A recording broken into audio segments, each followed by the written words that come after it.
Remember, we're also sold so many, we had to run a pre-order, and we're still doing $11,000 days in the pre-order, right? And what's so amazing is the fact that you could have hit 30, 40K days that day, whatever. But the fact is the brand is still around in this day because you didn't do that and screw everything up. Right now, it's still where it is. It's still consistent. And that's the beauty of this. You have a multi-year asset now that is incredible.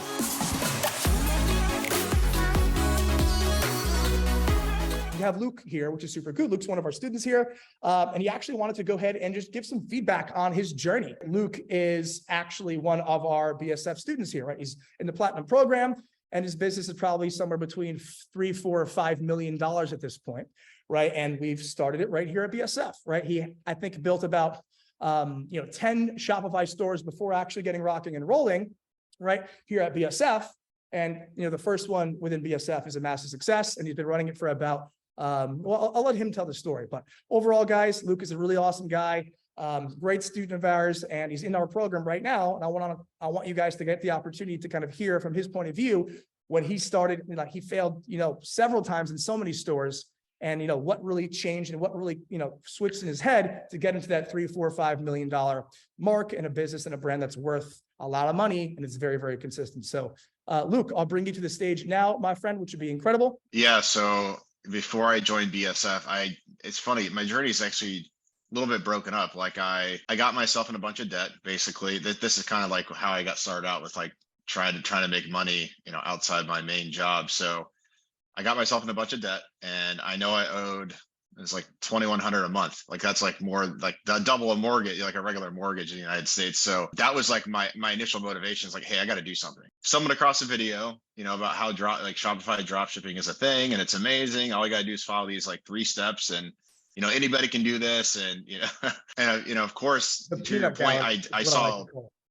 Yeah, absolutely. And I was like, oh man, this is it. Like this is the thing, And to your point, I found several videos, right? I researched it a bit. I compiled like 3 or 4 different videos together, and I created the stores, and I had zero clue. Like I literally had zero clue what I was doing. So then I joined, BSF, and that's where like I realized that I don't know what I'm doing and these guys do, like that. And I was like, it's better if I just listen and I'm receptive to feedback versus like resist it and fight and argue. It's like, it's kind of pointless because I'm not the expert. I at that point I was like, I don't really know what's going on. So I did have to delete a bunch of stuff. I did have to go through like the landing page audits and everything else, and really just understand the fundamental structure of like marketing a product, right? Like I did not get this. And so I went to university, I rebuilt the store completely fresh.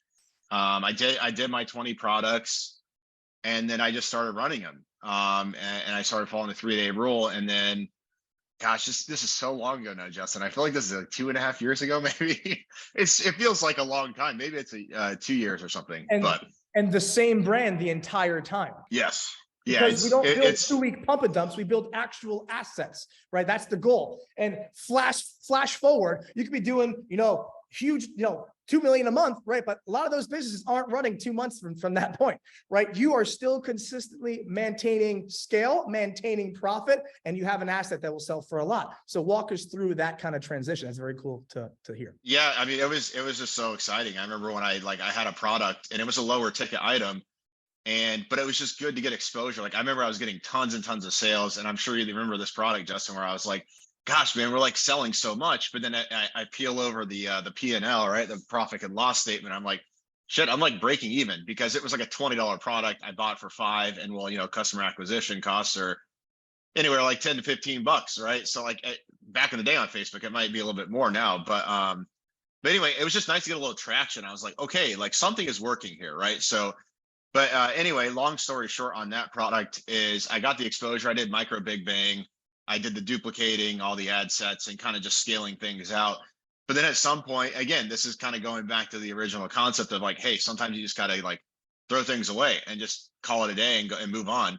And unfortunately, we had to do it that product. And like, yeah, I was disappointed. I was like, damn it. Like, I thought I really had something there, it really sucks. But it kind of goes to show you that like, I knew I had to keep going. I was like, okay, maybe that product didn't work because like the margins weren't great.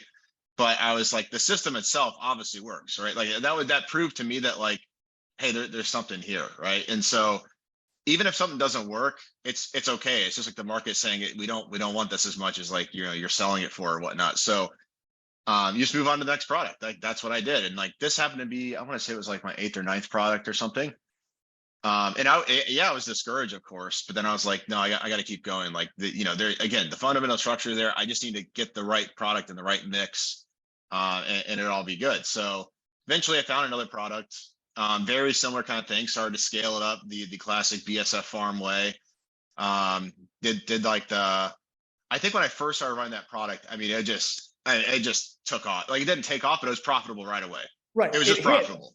And then we would start to see some inconsistencies in the first stages of that, right? And you would never think, inconsistencies, this is going to soon be a $5 million brand, right? So walk us through those growing pains as well, because it's growing pain after growing pain until it seems like, wow, it's built. And you look back like, wow, I came a long way. Yeah, for sure. I do remember that too, because I was like, hey, there's something here. It was like 3 or 4 days in. And then to your point, it kind of like dipped. And I was like, whoa, what's going on? Like it's supposed to go all the way up, right? Straight across. It's kind of like, think about the stock market, right? Nothing ever just goes straight up to the top. And e-commerce is very similar in that way, where like you're going to go up and you're going to go down a little bit, but then you're going to continue to go up, right? So, but I remember on those calls, I'm like, I don't know, Justin, like I'm not really sure. And you remember what I told you too? Encourage me. Do you remember what I told you? Like I specifically remember it was don't let 1 or 2 days dictate the rest of the week or the rest of the month, right? And yeah, you're just like, let it cook, just clean it, let it cook, just let it ride, like it'll be okay. And eventually the pixel just learned enough, right? And then it just started to pick up.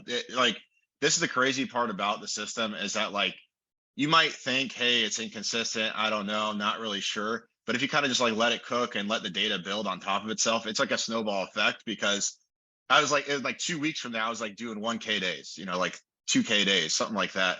We were starting to do micro big bang. Like it just grows really fast, faster than you think. So, my point is that like, even if things aren't working, it's like, if you keep pushing, if you just kind of keep going, that eventually you're gonna hit that product, that market, that niche that really people are receptive to. And that's what happened to me. And so it was so helpful, because I think if I was on my own and I didn't have you guys, I think I might have killed the product, because I was like, I don't know, like I'm breaking even, maybe losing a little bit even on, like, we're not talking massive amount of money, but like I was kind of burned a little bit, from that first product, saying like, oh, that didn't really work, so maybe this won't work either. But you guys really you encouraged me. I remember that. You're like, just let it cook, man, it'll be fine.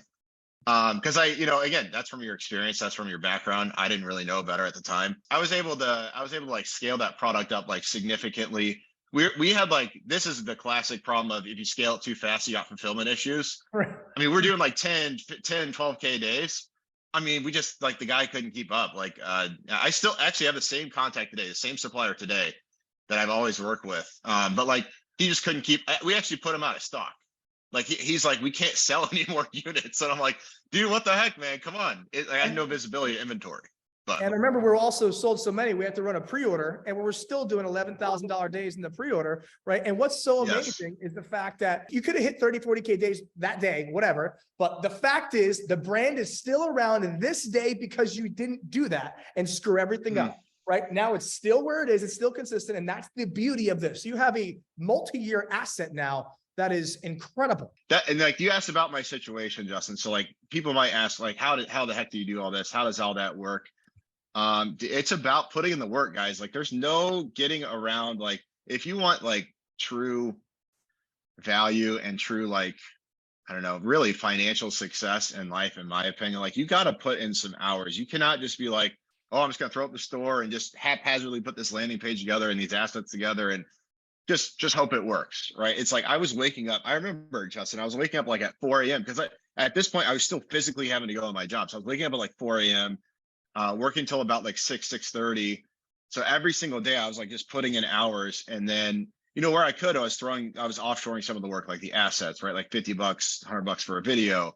But like in the beginning, it was all me. And so like, you just have to, at some point, if you don't put in the work, I just feel like it's really hard to make it. You can get lucky. I mean, anybody can buy a lottery ticket and win the lottery, but like the people that are actually truly successful, I've noticed, and this is just true for myself, is I just put in the work to grow, learn, change, understand how marketing works, sales works. And on my development side, learning how coding works and how the Shopify assets work. So that's just the name of the game for me. I'm like, if you don't put in work, then good luck. Like, don't expect much. It's like the Bible saying, it's like you reap what you sow. I mean, like someone's like, hey, if you plant some corn seeds, don't be surprised if corn grows, right? So it's like, but you got to take care of the seeds. You got to water them. You got to clear the weeds out. You got to maybe put some pesticides on them so the bugs don't eat them. Like, you can't just set the seed and forget it, right? Like, just like a farmer, they got to take care of your assets and take care of your store and where you're trying to go. Otherwise, you're not going to go anywhere. That's kind of my hot take. Right. And look, that's amazing. And, while we're on that topic, do you have any BSF pro tips from someone like yourself who came in, right, knew nothing about BSF systems at all? What can you mention that helped you progress through the audits, that helped you progress through learning the systems, that helped you progress through the trials and tribulations? So what are some like BSF pro tips you can give out on how to utilize the team, how to utilize Platinum, these masterminds, the university, everything? Any BSF kind of pro tips that you can give us here that have helped you hit that $5 million mark? Yeah, I'd say take advantage of Sundays. Those really just shifted me. I think like text is one thing, like throwing it up on the Facebook group is great if you want to get like really quick feedback. But like, I feel like a lot of the time I was like waiting. It's almost like I wasn't waiting. I mean, I was still working through and like getting feedback, right? But Sundays I came with the big questions, with the big ticket items. So I'm like, I know that's like just that one-on-one interaction, like that face-to-face, listening to other students. That's where I really kind of got shifted out of like my old legacy mindset with all the other kind of crap knowledge I had. So I would say leverage Sundays as much as possible. And make sure you're putting in the hours. Like, I hate to be this guy, but I'm like, if you want to do something, sometimes you got to sacrifice a little bit. You can't go out on Fridays. You can't go, because then you're tanked on, like, if you go out on a Friday, your Saturday's washed, basically. You wake up at 3, you're like, shit, I just got to get myself together here, right? So like, I'm big on like hunkering down and like just sacrificing, and using like the BSF group that's there, right? Is like, if you post, they're gonna respond, right? You got like the 24-hour coverage, maybe a little bit gap there between 3 and 6 a.m. But like, still, like, you're still going to get really readily feedback. So I'd say take advantage of that. Like, you're only in the program so long, right? And like, if you're paying for a service, freaking use it. If you're not using it, or if you're kind of just like, meh, like that's no good. Like, I would say definitely like leverage a team.